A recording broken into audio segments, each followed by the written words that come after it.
Olá pessoal, como todos vocês estão? Eu espero que todos estejam bem por aí. Sejam muito bem-vindos ao nosso podcast, uma leitora de cinema. Eu sou Gisele Santos. Toda semana venho dar as minhas dicas, as minhas impressões sobre livros, filmes e séries.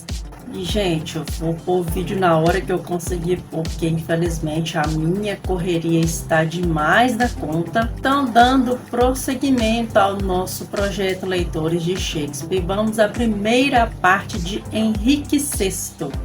Vou deixar aí a capinha de uma das edições que você vê por aí, porque naturalmente o nosso físico por aqui, mas nós vamos fazer uma sinopse bem rápida com relação a esse livro, porque na verdade o que acontece aqui? Aqui a gente vê a primeira parte ali do reinado também do Henrique VI. Então, lembrando que é uma tetralogia, porque tem as partes 1, 2 e 3 que o Shakespeare fez, são 3 peças do Henrique VI e também Ricardo III.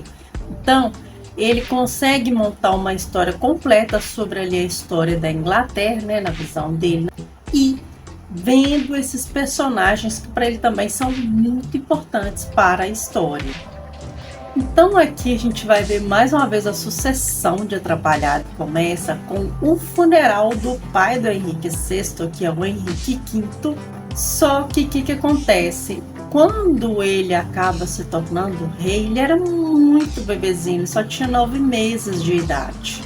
E aí os seus parentes, o que a gente já sabe? Que vai dar bastante bagunça, porque vai ficar tudo de ponta cabeça. Uma vez que por ele ser menor de idade, naturalmente ali os seus tutores vão tentando resolver as situações que estavam, porque o Henrique V ele tinha feito muitas conquistas de terra, principalmente em territórios franceses. E agora, com a morte do Henrique V, os franceses estavam ali conseguindo retomar ali as terras para eles de volta. E com ele sendo muito jovem, né, ele não entendia nada, ele, aliás, era uma criança. Então, enquanto ele foi crescendo, os seus ali tutores, né, os seus primos e tios estavam ali disputando o poder na Inglaterra. E dentro desse contexto também surge um personagem muito importante, que é uma donzela ali conhecida como, futuramente, como Joana d'Arc. Então, lembrando que essa aqui é uma visão do Shakespeare com relação à história da Joana d'Arc. Então, ele usou bem a história dela aqui. Então, nesse entrever, a gente vai ver que aconteceu ali, começando ali a Guerra das Rosas, que é a guerra ali dos primos, que nunca se entendiam. Tem também a Guerra dos 100 anos, que ela vai durante o reinado do Henrique VI. E tem essas situações das terras sendo tomadas, a Joana d'Arc tendo ali, digamos, as suas visões para que ela conseguisse guiar os franceses ali nas suas vitórias, né, que os franceses estavam conseguindo.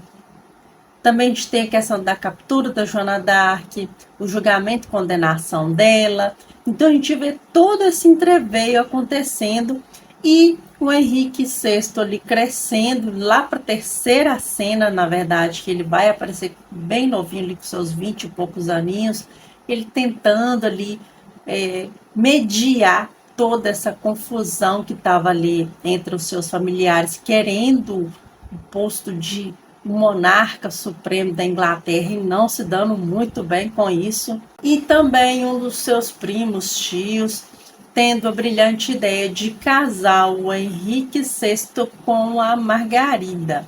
Então a gente vai ver essas questões aqui acontecendo durante a peça.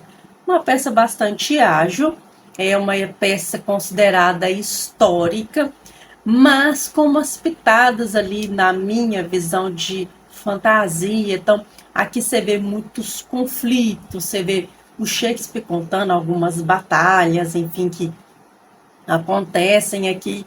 Então ela é uma peça mais dinâmica.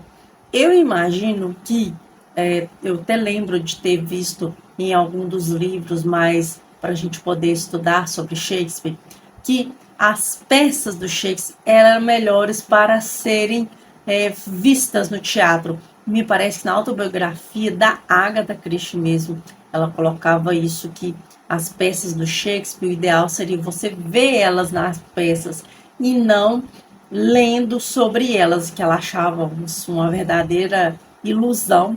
E nesse caso dessa aqui, eu imagino que essa dinâmica seria muito apropriada. Então, aqui seria o quê?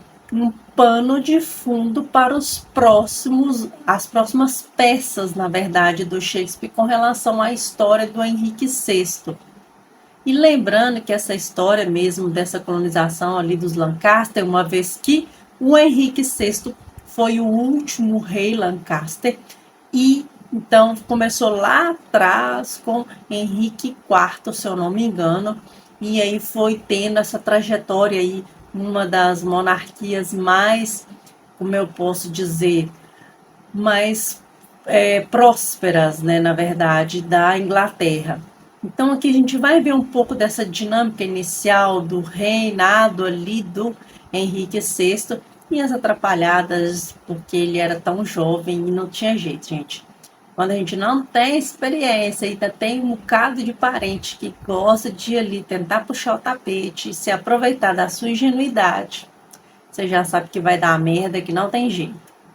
Gostei muito da peça e recomendo que você conta pra gente nos comentários o que você achou da peça, se achou ela bacana, se achou divertida, se quer colocar alguma outra coisa a mais, se quer contar a sua experiência com Shakespeare no nosso projeto ou algum outro livro do Shakespeare que você leu.